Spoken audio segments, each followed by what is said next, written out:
Mu gihugu cya Libya ingabo za guverinoma yemewe n'amahanga zagabye ibitero ku ngabo ziri ku ruhande rwa Khalifa Haftar mu gace ka Al-Sawan kari mu majyepfo y'umurwa mukuru Tripoli.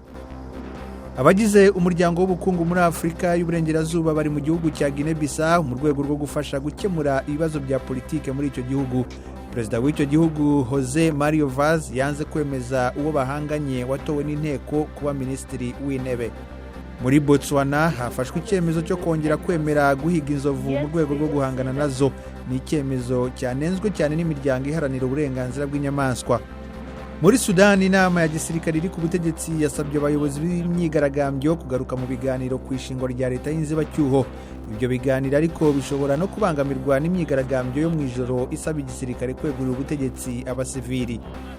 Naho muri Kenya urukiko rwahamije ibyaha by'iterabwoba abantu batatu bashinjwa gufasha intagondwa za Kisilamu z'Abasomali kugaba ibitero kuri kaminuza ya Garissa byahitanye abantu 148 mu mwaka w'2015.